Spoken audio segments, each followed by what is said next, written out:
후보자께서 과거 조윤선 전 장관 인사청문회에서 조 후보자의 생활비 문제를 지적하신 바 있다고 되어 있는데요. 이게 어떤 사항이죠? 조윤선 장관의 인사청문회에서는 그 조윤선 장관과 조윤선 장관의 남편과 관련된 그 급여 부분에 문제가 있다라는 것이 이제 그 당시에 민주당 의원들의 질의의 주된 내용이었습니다.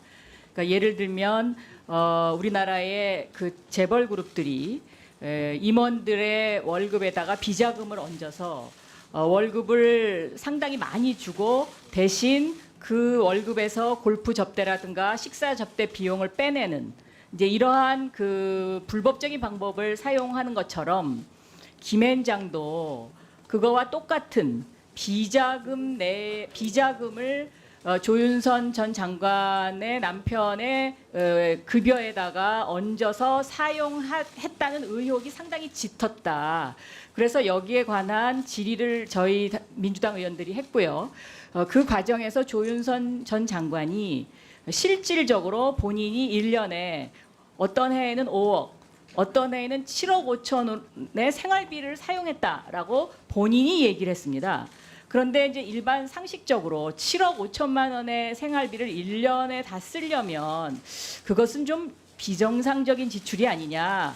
이제 이렇게 해서 그 질의가 시작된 것이고 그 조윤선 장관의 그래서 씀씀이라는 그 단어가 붙은 이유도 7억 5천만 원을 12달로 나누면 이것이 거의 한 달에 엄청난 숫자의 그 생활비를 지출해야 되는 거 아닙니까? 그러니까 조윤선 장관의 그 당시에 답변을 보면 뭐 밥 사주고 밥값에 내고 그다음에 뭐 가족들을 다 부양한다 뭐 이런 식의 답변을 했어요. 7억.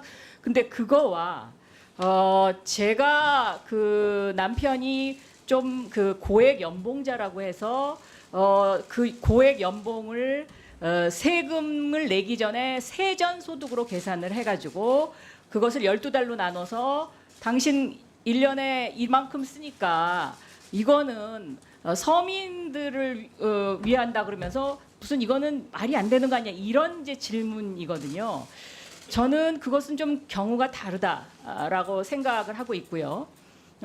세전 소득을 계산을 해서 이제 얘기를 하잖아요. 이제 1년에 소득이 얼마다. 근데 거기에 소득세하고서 세금 전부 포함해서 약 40%가 넘습니다. 그러면 결국은 그 수입의 약 절반 정도를 실제로 받게 되는 거고요.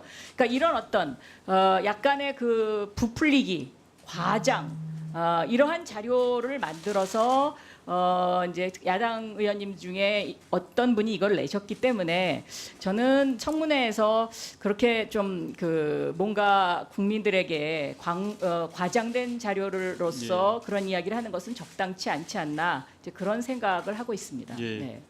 하나만 더 묻겠는데요. 후보자의 이제 배우자 명의로 일본에 아파트가 있으시죠? 구입 경위가 어떻게 되는 거예요? 저희 남편이 일본을 가게 된 것은 이명박 정권 시절에 BBK와 관련해서 사찰을 받아가지고 다니던 직장을 그만두게 됐고요.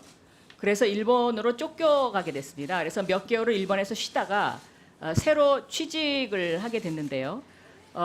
그 당시에는 일본에 몇 년을 근무해야 될지도 알 수 없는 막막한 상황이었기 때문에 일본에서 렌트비를 내고 처음에 몇 개월을 살다가 이거는 너무 낭비가 심한 것 같다. 그래서 이제 아파트를 구입을 했는데 첫째 일본 은행으로부터 대출을 받아서 구입을 한 것이 전체 액수의 약 60% 정도, 70% 정도 되고요.